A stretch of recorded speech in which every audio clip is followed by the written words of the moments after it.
2012 विवाह हिंदू विवाह अधिनियम 1955 की निम्नलिखित में से कौन सी धारा विवाह की शर्तों का प्रावधान करती है? ऑप्शन ए धारा 2, ऑप्शन बी धारा 3, ऑप्शन सी धारा 5, ऑप्शन डी धारा 4। तो आंसर है ऑप्शन सी धारा 5। व्याख्या देखते हैं। हिंदू विवाह अधिनियम की धारा 5 के में प्रतिपादित शर्तें पूर्ण की गई हैं तो विवाह वैध है। ये शर्त निम्नलिखित हैं। पहला, विवाह के समय दोनों पक्षकार में से किसी का पति या पत्नी जीवित नहीं है। दूसरा, विवाह के समय दोनों पक्षकार स्वस्थ चित्त की हों।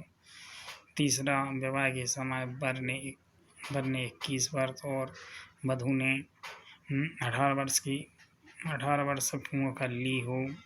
चौथा, पक्षकारों को शासित करने वाली रूढ़ि या प्रथा के अभाव में पक्षकार प्रतिषिद्ध नातेदारी की डिक्की के भीतर नहीं हों। पांचवा, पक्षकारों को शासित करने वाली रूढ़ि या प्रथा के अभाव में पक्षकार एक दूसरे के सापिंड नहीं हों।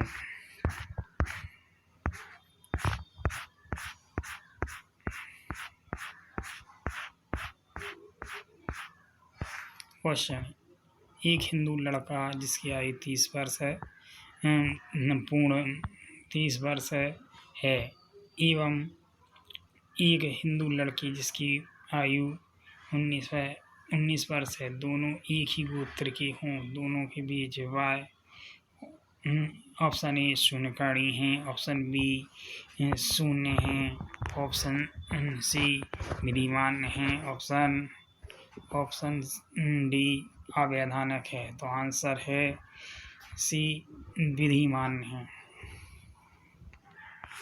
क्वेश्चन, हिंदू विवाह अधिनियम 1955 के अंतर्गत विवाह के समय एक हिंदू लड़की की आयु 18 वर्ष से कम होने के क्या परिणाम हैं? पहला, विवाह मान्य है परंतु दंडनीय है। ऑप्शन बी, विवाह शून्य है। ऑप्शन सी, विवाह अविधिमान्य है। ऑप्शन डी, विवाह अवैधानिक है। तो आंसर है ऑप्शन ए विवाह मान्य है परंतु दंडनीय है। व्याख्या, हिंदू विवाह अधिनियम की धारा 5(3) के अनुसार दो हिंदुओं के बीच विवाह उस सूरत में अनुतिष्ठ किया जा सकेगा जिसमें वर ने 21 वर्ष की आयु और वधू ने 18 वर्ष की आयु के समय पूरी कर ली हो।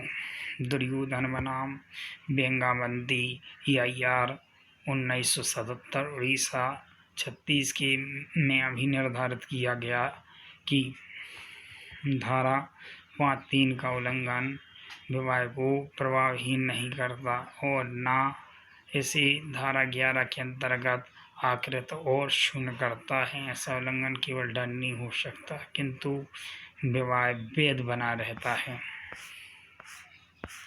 क्वेश्चन, का एक 28 वर्षीय हिंदू है खा जो 25 वर्षीय हिंदू है, हिंदू रीति रिवाज के अनुसार विवाह करता है। यह पता चलता है कि विवाह के समय खा किसी अन्य व्यक्ति का से नहीं से गर्भवती है। का एवं खा के बीच विवाह ए अवैधानिक है, बी शून्य है, सी शून्यकर्णी है, डी हिंदू विवाह अधिनियम के अधीन विवाह नहीं है। तो आंसर है सी अर्थात शून्यकर्णी है। हिंदू विवाह अधिनियम की धारा 12 के अनुसार कोई विवाह चाहे अधिनियम के पूर्व या पश्चात अनुदिष्ट किया गया है निम्न आधारों पर, अर्थात का कि प्रत्यार्थी की नपुंसकता के कारण विवाहेतर संभव नहीं हुआ है, या खा इस आधार पर कि विवाह धारा 5(2) में उल्लिखित शर्तों के उल्लंघन में है, गा इस आधार पर कि याचिका की सहमति कपट द्वारा भी प्राप्त की गई है। तो घा इस आधार पर कि पितृदाती विवाह के समय याचिकादाता से भिन्न किसी व्यक्ति द्वारा गर्भवती थी तो शून्यकर्णी होगा और आकृत या गर्भवती द्वारा किया जा सकेगा। अगला क्वेश्चन देखते हैं। हिंदू विवाह अधिनियम की धारा कौन सी धारा विवाह विच्छेद से संबंधित है? ऑप्शन ए धारा 10, ऑप्शन बी धारा 12, ऑप्शन सी धारा 13, ऑप्शन डी धारा उपरोक्त सभी। तो आंसर है धारा 13। इसकी व्याख्या देखते हैं। हिंदू विवाह अधिनियम की धारा 13 में उल्लिखित आधारों पर विवाह का विखंडन पति अथवा पत्नी दोनों में से किसी द्वारा प्रस्तुत की गई याचिका पर विवाह विच्छेद किया व्यक्ति द्वारा किया जा सकेगा। क्वेश्चन, निम्न में से कौन सा युग्म सुमेलित है?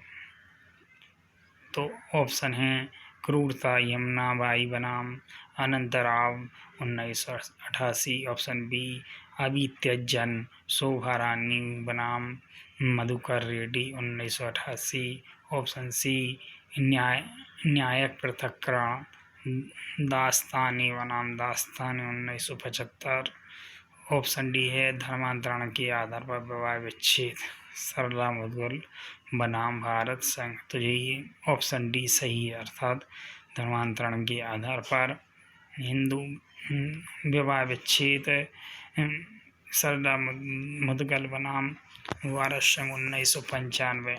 व्याख्या देख लेते हैं। व्याख्या, सरला मुदगल बनाम यूनियन ऑफ इंडिया 1995 3 ASCC 635 में एक हिंदू पति इस्लाम में संपरिवर्तित होकर मुस्लिम बन जाता, परंतु उसने हिंदू पत्नी से विच्छेद किए बगैर ही दूसरा विवाह एक मुस्लिम महिला से कर लिया। उच्चतम न्यायालय ने संपरिवर्तन दुराशयपूर्ण होने के कारण विधिमान नहीं माना तथा दूसरे विवाह को शून्य घोषित कर दिया। क्वेश्चन, एक हिंदू पति द्वारा जारकम ए केवल तलाक के आधार पर, ऑप्शन बी केवल तलाक के आधार पर नहीं, ऑप्शन सी केवल न्याय पृथक्करण के आधार पर का आधार है, ऑप्शन डी है तलाक एवं न्याय पृथक्करण दोनों का आधार है। तो आंसर है ऑप्शन डी, अर्थात तलाक एवं न्याय पृथक्करण दोनों का आधार है। व्याख्या देख लेते हैं। हिंदू विवाह अधिनियम की धारा 10 के अनुसार विवाह के कोई पक्षकार 13(1) में उल्लेखित किसी आधार पर न्याय पृथक्करण के लिए प्रार्थना करते हुए एक याचिका प्रस्तुत कर सकता है और पत्नी उपधारा 2 के अधीन विनिर्दिष्ट आधारों में से किसी एक आधार पर अर्जी प्रस्तुत कर सकती है। क्वेश्चन, हिंदू विवाह अधिनियम 1955 की कौन सी धारा आपातकालीन भरण पोषण और कार्रवाइयों के व्यय का प्रावधान करती है? ऑप्शन ए धारा 24, ऑप्शन बी धारा 25, ऑप्शन सी धारा 26, ऑप्शन डी धारा 27। तो आंसर है ऑप्शन ए धारा 24। व्याख्या देखते हैं। हिंदू विवाह अधिनियम 1955 की धारा 24 पति पत्नी में से किसी को कार्रवाई का व्यय और विवादकाल में विवाह व्यय प्रदान करने के लिए उपबंध करती है। हिंदू विवाह अधिनियम की कौन सी धारा अधिनियम के अधीन कार्रवाइयों को बंद कमरे में करने का उपबंध करती है? ऑप्शन ए धारा 21 का, ऑप्शन बी धारा 23, ऑप्शन सी धारा 22, ऑप्शन डी धारा 21 का। तो आंसर है ऑप्शन सी, अर्थात धारा 22। व्याख्या देखते हैं। हिंदू विवाह अधिनियम की धारा 22(1) के अनुसार इस अधिनियम के अंतर्गत प्रत्येक कार्रवाई बंद कमरे में संचालित की जाएगी। केवल उच्च न्यायालय अथवा उच्चतम न्यायालय के निर्णय को छोड़कर जो न्यायालय की पूर्व अनुमति से मुद्रित तथा प्रकाशित किया जाएगा। किसी व्यक्ति के लिए यह वैध नहीं होगा कि ऐसी कार्रवाई के संबंध में मामला मुद्रित अथवा प्रकाशित करे। अगला क्वेश्चन है, हिंदू विवाह अधिनियम 1955 को निम्नलिखित में से कौन सी धारा विवाह के पंजीयन से संबंधित है? ऑप्शन ए धारा 13 का, ऑप्शन बी धारा 8, ऑप्शन सी धारा खा, 13 खा। ऑप्शन डी उपरोक्त में से कोई नहीं। तो आंसर है बी अर्थात धारा 8। व्याख्या देखते हैं। हिंदू विवाह अधिनियम की धारा 8 के यह उपबंधित करती है कि इस राज्य सरकार हिंदू विवाह के प्रमाण को सरलीकरण के प्रयोजनों के लिए यह उपबंधित करने के लिए नियम बना सकेगी कि ऐसे किसी विवाह के पक्षकार अपने विवाह से संबंधित विशिष्टियाँ इस प्रयोजन के लिए रखे जाने वाले हिंदू विवाह रजिस्टर में ऐसी रीति में और ऐसी शर्तों के अधीन रहकर जैसा कि विहित की जाए प्रविष्ट कर सकेंगे। अगला क्वेश्चन, हिंदू विवाह अधिनियम की धारा किस धारा में आपसी सहमति से विवाह विच्छेद का प्रावधान करती है? ऑप्शन ए धारा 13, ऑप्शन बी धारा 13 खा, ऑप्शन सी धारा 13 का, ऑप्शन डी धारा 13 घा। आंसर है ऑप्शन बी धारा 13 खा। तो व्याख्या, हिंदू विवाह अधिनियम की धारा 13 खा के अनुसार दोनों पक्षकार मिलकर विवाह विच्छेद की डिक्की की अर्जी जिला न्यायालय में इस आधार पर पेश कर सकेंगे कि वे एक वर्ष या उससे अधिक समय से अलग अलग रह रहे हैं और वे एक साथ नहीं रह सकते हैं तथा वे इस बात के लिए परस्पर सहमत हो जाते हैं कि विवाह विघटित कर देना चाहिए। अगला क्वेश्चन है दत्तक और भरण पोषण से संबंधित। तो इसमें देखते हैं पहला क्वेश्चन, एक विवाहित औरत बच्चे का दत्तक ग्रहण कर सकती है। ऑप्शन ए अपने पति की सहमति से, ऑप्शन बी अपने पति की सहमति के बिना, ऑप्शन सी वह दत्तक ग्रहण नहीं कर सकती, ऑप्शन डी उपरोक्त में से कोई नहीं। तो आंसर है ऑप्शन ए अर्थात अपने पति की सहमति से।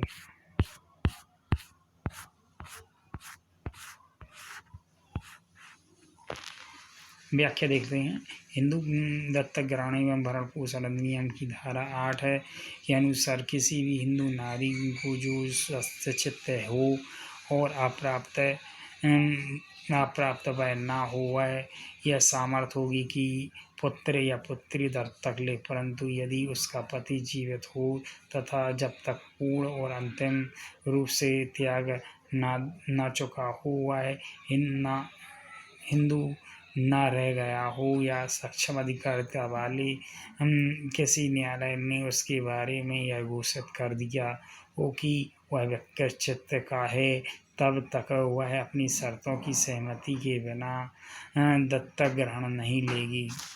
अगला क्वेश्चन, धारा 15 वर्ष आयु के एक बालक या बालिका का वैध रूप में दत्तक ग्रहण किया जा सकेगा। ऑप्शन ए विधि के प्रवर्तन द्वारा, ऑप्शन बी पक्षकारों के मध्य संविदा द्वारा, ऑप्शन सी बच्चे की सहमति द्वारा, ऑप्शन डी यदि कोई राज्य रूढ़ी या प्रथा पक्षकारों को ऐसा करने की अनुमति प्रदान करती है। तो आंसर है ऑप्शन डी अर्थात यदि कोई प्रयोजन रूढ़ी या प्रथा पक्षकारों को ऐसा करने की अनुमति प्रदान करती है। व्याख्या, हिंदू दत्तक एवं भरण पोषण अधिनियम 1956 की धारा 10(4) के अनुसार दत्तक के समय बच्चे को 15 वर्ष की आयु पूर्ण करनी चाहिए, किंतु यह पक्षकारों को लागू होने वाली रूढ़ी या प्रथा के अध्याधीन है। अगला क्वेश्चन देखते हैं। हिंदू दत्तक एवं भरण पोषण अधिनियम 1956 की निम्नलिखित में से कौन सी धारा आश्रितों को परिभाषित करती है? ऑप्शन ए धारा 24, ऑप्शन बी धारा 23, ऑप्शन सी धारा 22, ऑप्शन डी धारा 21। तो आंसर है ऑप्शन डी अर्थात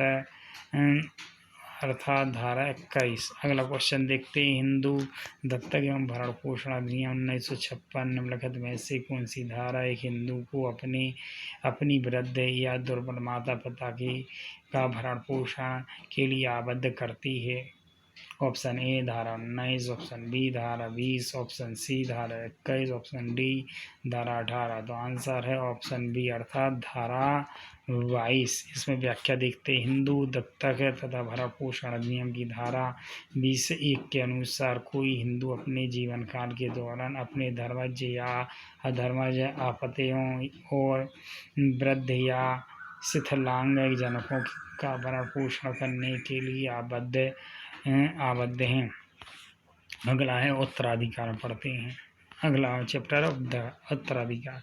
निम्नलिखित में से कौन सा युग्म सही सुमेलित है? तो ऑप्शन ए सगे भाई व बहन प्रथम श्रेणी के दायाद हैं। ऑप्शन बी पिता की विधवा प्रथम श्रेणी की दायाद है। ऑप्शन सी पूर्व मृत पुत्र की विधवा द्वितीय श्रेणी की दायाद है। ऑप्शन डी पिता द्वितीय श्रेणी का दायाद है। तो आंसर है ऑप्शन डी अर्थात पिता द्वितीय श्रेणी का दायाद है। का व्याख्या देखते हैं। व्याख्या है अनुसूची के वर्ग 2 के उत्तराधिकारी की कार्यसूची। पहला पिता, दूसरा एक पुत्र की पुत्री का, दूसरा पुत्र की पुत्री 3 भाई 4 बहन। तीसरा ऑप्शन है पुत्र की पुत्र, दूसरा पुत्री की पुत्र की पुत्री, तीसरा पुत्री की पुत्री का पुत्र, चौथा है पुत्री की पुत्री। चौथा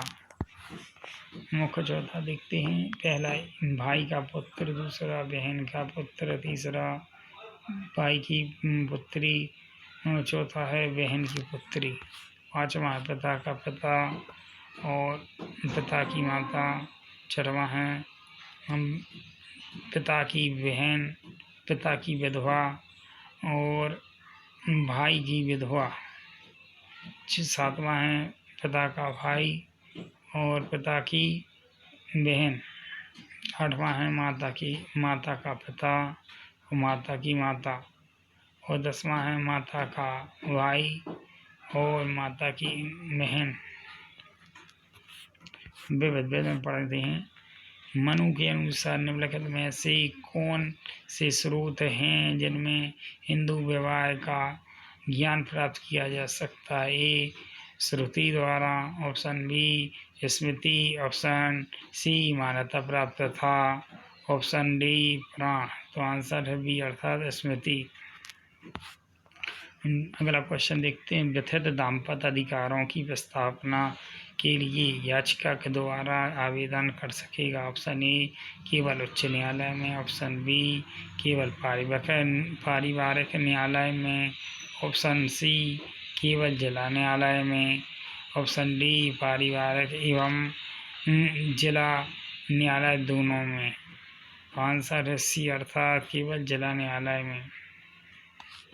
व्याख्या हिंदू विवाह अधिनियम 1955 की धारा 5 धारा 9 के अनुसार जब पति या पत्नी में से किसी नियुक्ति प्रयोजन हेतु बिना दूसरे के अपना साहचर्य प्रत्याहत कर लिया है, तब परिवेक्षित पक्षकार दाम्पत्य अधिकारों के प्रत्यास्थापन के लिए याचिका द्वारा आवेदन जिला न्यायालय में कर सकेगा और न्यायालय ऐसी याचिका में की गए कथनों की सत्यता के बारे में और इस बात के बारे में कि आवेदन मंजूर करने का वैध आधार नहीं है, अपना समाधान हो जाने पर तदनुसार दाम्पत्य अधिकारों के प्रस्तापन के लिए आज्ञप्ति देगा। अगला क्वेश्चन निम्नलिखित में से किस अधिनियम द्वारा लड़के एवं लड़कियों के विवाह हेतु न्यूनतम आयु निर्धारित की गई? ऑप्शन ए बाल विवाह विरोध अधिनियम द्वारा, ऑप्शन बी बाल विवाह अधिनियम द्वारा, ऑप्शन सी विशेष विवाह अधिनियम से, ऑप्शन डी है उपयुक्त सभी से। तो आंसर है उपयुक्त सभी से। इसकी व्याख्या देखते हैं। हिंदू विवाह अधिनियम की धारा 5(3) के अनुसार विवाह के समय वर ने 21 वर्ष की आयु और वधू ने 18 वर्ष की आयु पूर्ण कर ली हो। बाल विवाह संशोधन अधिनियम 1978 द्वारा वर और वधू की क्रमशः उक्त आयु निर्धारित की गई है। अगला क्वेश्चन, हिंदू आवास्यता एवं संरक्षणता अधिनियम की धारा 4 के अंतर्गत कौन संरक्षक नहीं है? ए ऑप्शन ए नैसर्गिक संरक्षक, ऑप्शन बी वसीयत संरक्षक, ऑप्शन सी तदर्थ संरक्षण, ऑप्शन डी एक ऐसा व्यक्ति जिसको किसी प्रतिपाल्य न्यायालय से संबंधित किसी अधिनियम द्वारा एक संरक्षक के रूप में नियुक्त किया गया है। तो आंसर है सी अर्थात तदर्थ संरक्षक। व्याख्या देख लेते हैं। हिंदू अपर्याप्तता और संरक्षता अधिनियम 1956 की धारा 4 खा के अनुसार संरक्षक है। ऑप्शन ए एक नैसर्गिक संरक्षक, ऑप्शन बी अवयस्क माता पिता की वसीयत द्वारा नियुक्त संरक्षक, तीसरा न्यायालय द्वारा नियुक्त संरक्षक, चौथा प्रतिपाल अधिकारों के अधीन नियुक्त संरक्षक। तो ये 2012 के क्वेश्चन हो चुके हैं।